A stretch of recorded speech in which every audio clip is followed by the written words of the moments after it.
28 जानेवारी बारामतीत एक विमान अपघात आणि संपूर्ण महाराष्ट्र हादरला. अजितदादांचा मृत्यू झाल्याची बातमी समोर आली आणि सगळ्यांना पहिला मोठा धक्का बसला. पण थांबा, ही गोष्ट इथंच संपत नाही. आज सकाळी अचानक एक अशी माहिती समोर आली आहे जी या संपूर्ण प्रकरणालाच वेगळं वळण देते. तुम्ही बरोबर ऐकले. अपघात होण्याच्या अवघ्या 10 मिनिटांआधी दादांनी एका व्यक्तीला फोन केल्याची कॉल रेकॉर्डिंग समोर आली आहे. कॉल रेकॉर्डिंगमध्ये दादा घाबरलेले नाहीयेत, उलट काळजी करू नका असा शब्द ऐकू येत असल्याचा दावा केला जातोय.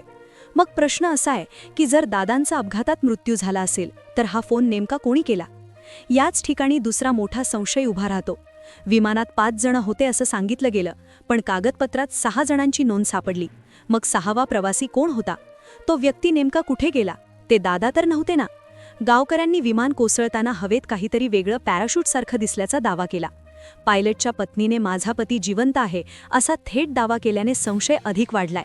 आणि सर्वात धक्कादायक म्हणजे ज्या विमानतळावरून दादा मुंबईला निघाले होते तिथली सीसीटीव्ही फुटेज अजूनही समोर आलेली नाहीये. घड्याळावरून मृतदेह ओळखण्यात आलं असं सांगितलं गेलं, पण इतक्या भीषण आगीत घड्याळ कसं सुरक्षित राहिलं? हा अपघात होता की काहीतरी वेगळंच? दादा जिवंत आहेत का? दादा परत येणार आहेत का? ही फक्त अफवा आहे की दाबून टाकलेलं सत्य? सगळे पुरावे आणि ती धक्कादायक कॉल रेकॉर्डिंग या विशेष व्हिडिओमध्ये जाणून घ्या. संपूर्ण सत्य. व्हिडिओ शेवटपर्यंत नक्की पहा. बारामतीच्या विमान अपघातामध्ये ज्या 5 व्यक्तींचा मृत्यू झाल्याचं सांगितलं जातंय त्या विमानात दादा नव्हतेच अशी एक धक्कादायक माहिती आता समोर येतेय. त्यामुळे या विमान अपघातामागचं दाबून ठेवलेलं सत्य हळूहळू उघड होऊ लागलंय. आता अवघ्या 10 मिनिटांआधी दादांनी एका व्यक्तीला फोन केला होता असा दावा केला जातोय.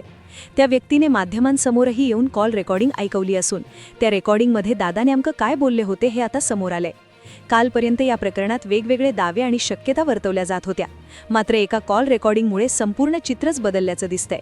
कारण या रेकॉर्डिंगमुळे अशी शक्यता पुढे येतेय की अजितदादा अजूनही जिवंत आहेत, त्यांना लपवण्यात आलंय.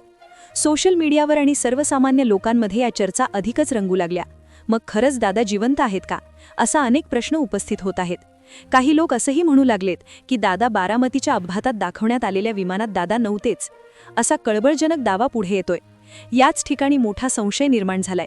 तो म्हणजे ज्या विमानतळावरून दादा मुंबईसाठी विमानात बसले होते त्या ठिकाणचा सीसीटीव्ही फुटेज समोर आलेलं नाहीये. त्या फुटेजमध्ये काहीही स्पष्ट दिसत नसल्याचं सांगितलं जातं आणि अजूनही तो महत्त्वाचा पुरावा उपलब्ध नाही. त्यामुळे सर्वत्र अजितदादा परत येणार अशा चर्चांना वेग आलाय. याबद्दलचा एक महत्त्वाचा रिपोर्ट येणं बाकी आहे.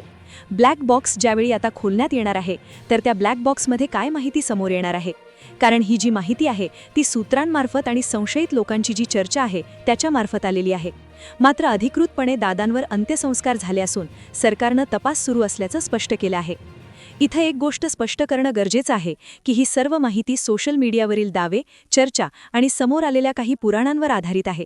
या व्हिडिओचा आणि चॅनलचा काहीही संबंध नाही. तुमची यावर काय प्रतिक्रिया आहे कमेंट करून नक्की कळवा. आणि चॅनलवर नवीन असाल तर चॅनलला सबस्क्राईब जरूर करा.